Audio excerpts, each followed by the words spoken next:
मोक्षदं देव ओंकाराय नमो नमः।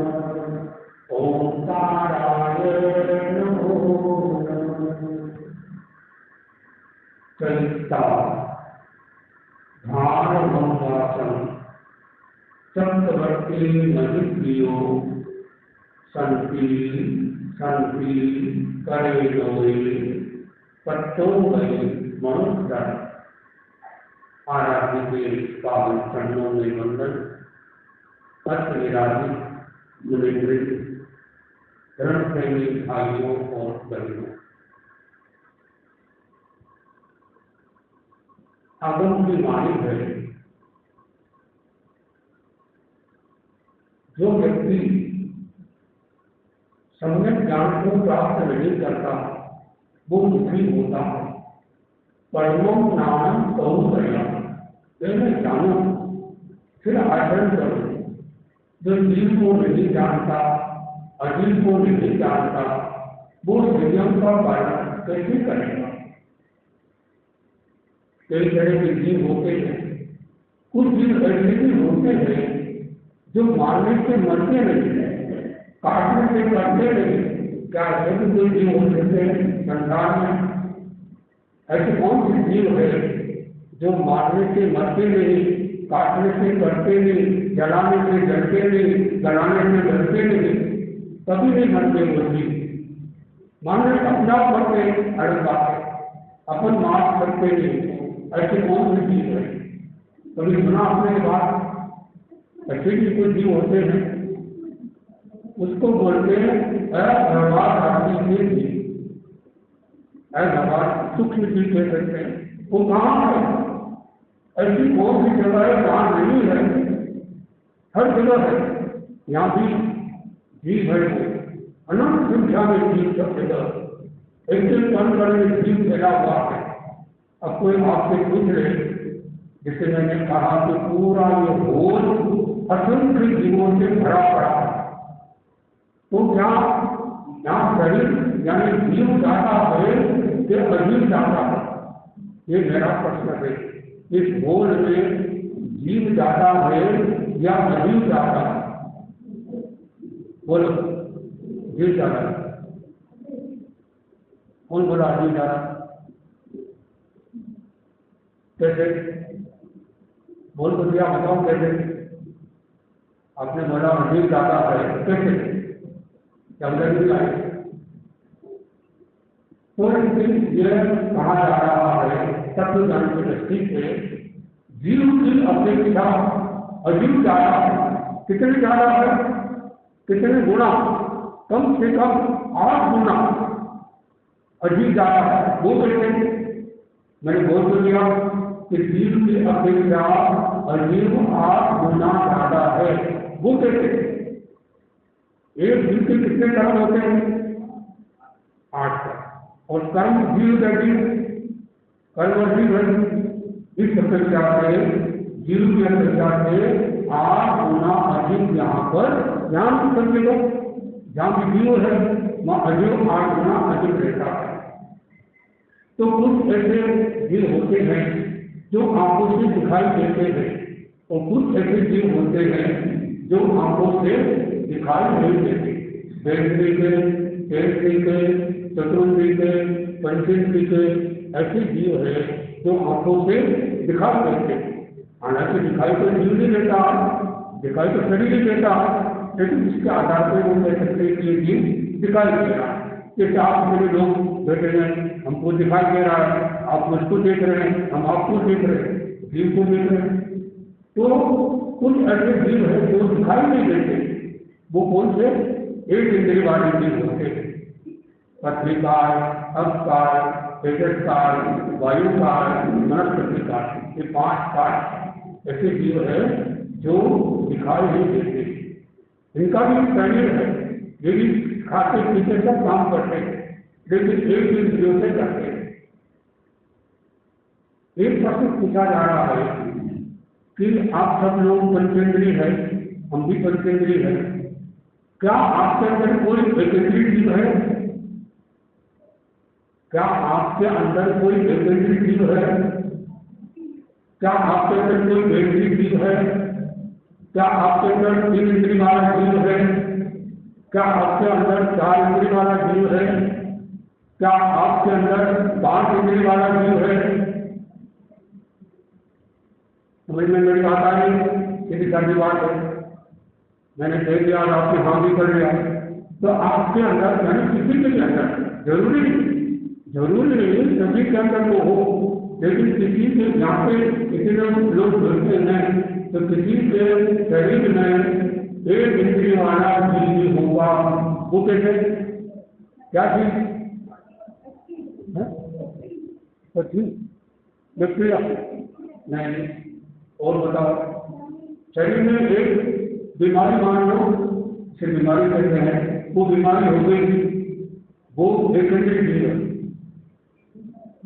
पथरी की बीमारी पेट में हो गई, वो एक इंद्रिय है। और बैक्टीरिया शरीर में बैक्टीरिया कौन से होते हैं? कृमि, रक्त, दूध आदि, ये घर से पैदा होते हैं, कई बच्चे के पेट में जरूर पैदा हो जाते हैं, वो बैक्टीरिया है। इंद्रिय वाले भी कौन से हो? जो जानते कई बार आजकल तो कम हो गई महिलाओं में, जो पहले ज्यादा होती थी, जैसे बंदर दूसरे के जीव जो निकाल के माता फेंकता था, तो गांव की महिलाओं को देखा कि वो जीव निकाल के देती महिलाओं की, कई महिलाएं जाती दूसरों के पास, मेरी जीव निकाल दो, तो जो लिफ्ट यानी लिफ्ट पैदा होती है, और लिफ्ट से ही जब समुद्र में अपना पैदा होता है। गंदगी कारण भी हो सकती है, साफ सफाई का ध्यान रखे तो भी हो सकती है। तो शरीर में 3 इंद्रिय वाला जीव कौन सा होगा? तो जो लिफ्ट आदि। 4 इंद्रिय वाला जीव कौन सा होगा? तो बता सकते हैं? चलो 5 इंद्रिय बता दो। शरीर में 5 इंद्रिय वाला जीव कौन सा होगा?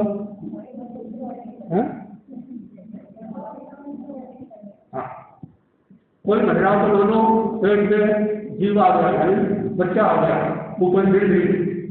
अब 4 इंद्रिय वाला मैं आपको ये चिंतन के लिए सामग्री छोड़ रहा हूँ, कल इसका जवाब लाना। फिर मैंने बोल कर दिया कि 4 इंद्रिय वाले जीव भी शरीर में हो सकते हैं, तो वो कौन से होते हैं, वो कैसे होते हैं, वो आप आने वाले समय में बताना। तो व्यापार में 3 प्रकार की मर्यादा रखना चाहिए।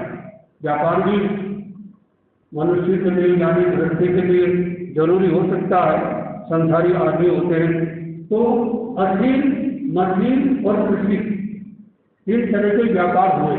जब आदिनाथ भगवान का जन्म हुआ तो उन्होंने उनका नाम आदिनाथ क्यों रखा? हर चीज की आदि शुरू की। उसके पहले लोग शादी करना नहीं जानते थे, खेती करना नहीं जानते थे, असीम मसीह कृषि नहीं जानते थे। तो कहते कि ऋषभ देव ने जब वो राजा थे तब उन्होंने असीम मसीह कृषि का ये प्रवर्तन किया।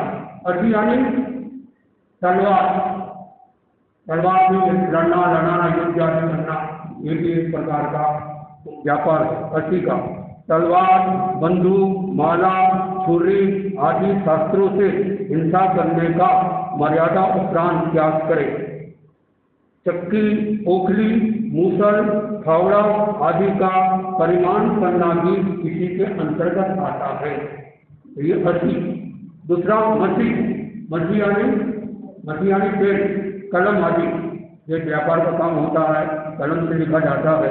कागज, स्याही, कलम, दवात, पेन, पेंसिल, तराजू, बटखरे आदि व्यापार के स्वयं मूल उपकरण रखने का परिमाण करें तथा इन चीजों के द्वारा लिखा पढ़ी में या तोल माप में अन्याय करने का त्याग करें।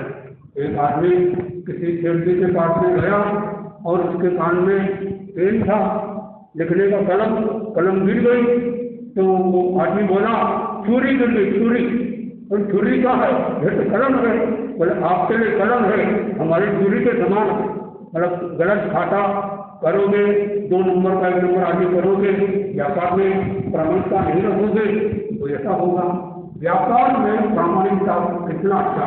जो व्यापारी अगर झूठा तोल माप करता है, मिलावट करता है, वो निरंतर गति में जा सकता है।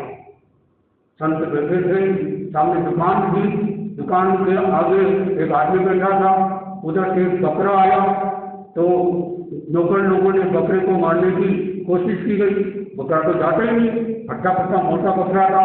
तो दुकान के मालिक ने कहा, तुम क्या खाना खाते हो, मुझे तो लकड़ी ली, क्यों जोर से उस बकरे को मारकर भगा दिया।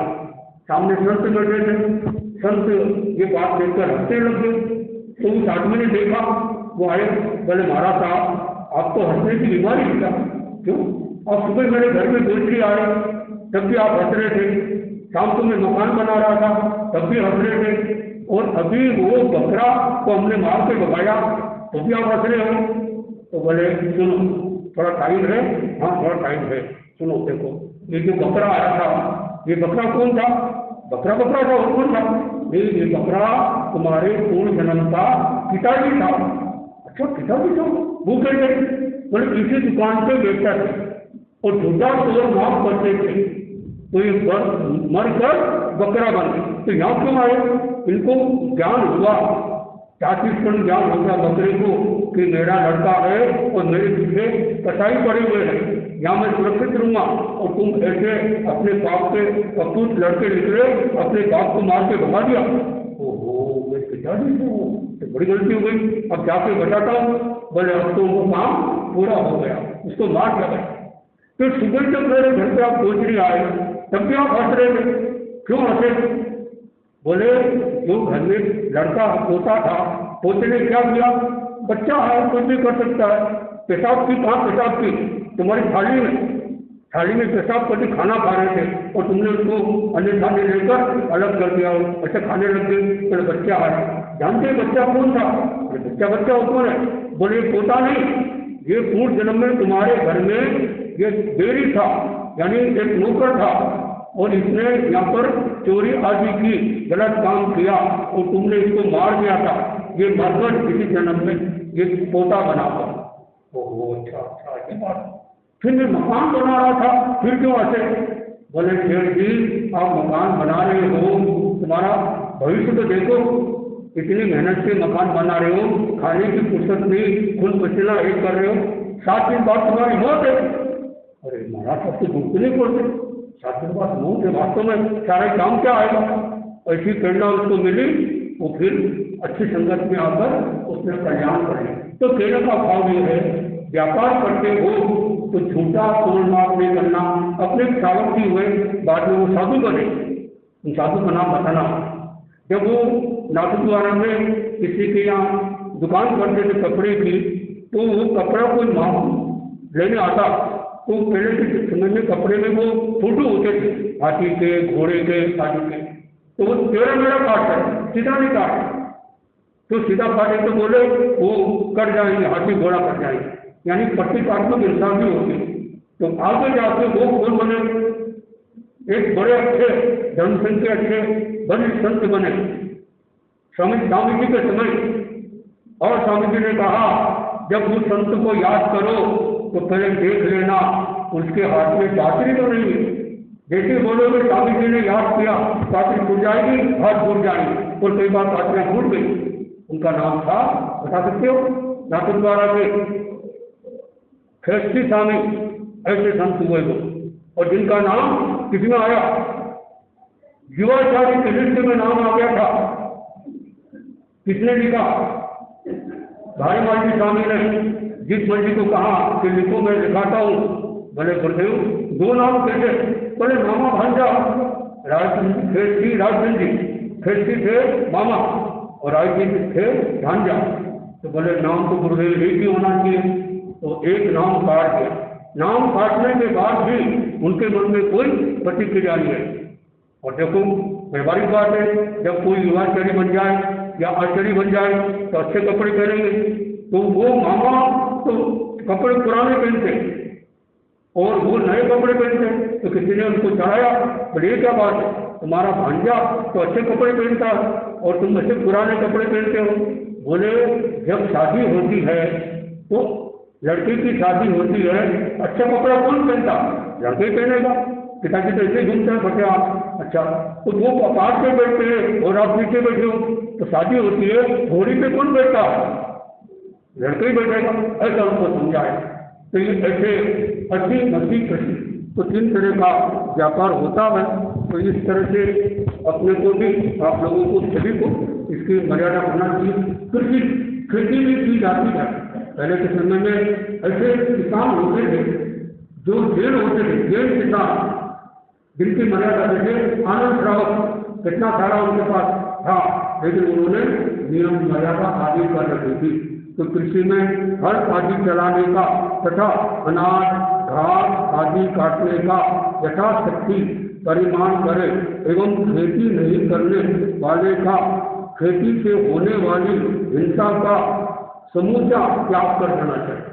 जो चीज अगर जरूरी मिलती है बाजार में, एक तो आपने बाजार में कोई चीज गेहूं खरीद लिया और आपने घर में गेहूं पैदा किया, तो ज्यादा हिंसा किसमें, बोलो, घर में आपने खेती की, ज्यादा खेती करने से 6 गाय की हिंसा की संभावना है। एक तो बना बनाया खाना मिलता है, एक आपने खाना बनाया, ज्यादा हिंसा किसमें, तो हिंसा का अल्पीकरण, हिंसा से बचने की कोशिश करना चाहो तो जरूरी है, खाना खाना भी जरूरी है, खाना बनाना भी जरूरी है, तो उसका परिमाण कर सकते हैं। तो अच्छी मसी कृषि तो व्यापार में एक 3 तरह का व्यापार होता है। इस तरह से इन पर ध्यान देना जरूरी है। तो हम अपने जीवन में या आपकी चेतना को जगाएं। 14 नियम रखने वाले के लिए 3 आवश्यक बात बताई जा रही है। आपको थोड़े दिन पहले 14 नियम की बात बताई थी, तब आपको समझ में आ गया था। 14 नियम रखने वाला व्यक्ति छोटी व बड़ी झूठ बोलने का प्रत्याख्यान करे। ये 14 नियम से ले लिए, लेकिन साथ में झूठ बोलने का भी, उसका छोटी या बड़ी कोई भी झूठ 4 तरह से झूठ बोली जाती है। मोहा भाव, लोहा भाव, भया भाव, आशा भाव, यानी क्रोध, भय, हास्य आदि को लेकर व्यक्ति झूठ बोलता है। मजाक में भी झूठ बोल लेता है। कभी कभी मजाक भी बहुत महंगी पड़ जाती है। एक घर के अंदर में घर वाला ऑफिस से जल्दी आ गया, अपनी पत्नी को डराने के लिए, तो सबके पास चाबी रहती है, तो चाबी बिल्कुल पहले अंदर घुस गया और वो मुकुटा पहनकर, भूत का मुकुटा पहनकर साइड में छिप गया। घर वाली आई और अचानक उसको डराया। वो तो सही में सही भूत होगा, वो दौड़ के भागी, उधर से कार आ रही थी, कार के नीचे आ गई। तो कभी कभी ऐसी मजाक नहीं करना, तो मजाक हिंसा में बदल जाए, तो मजाक महंगी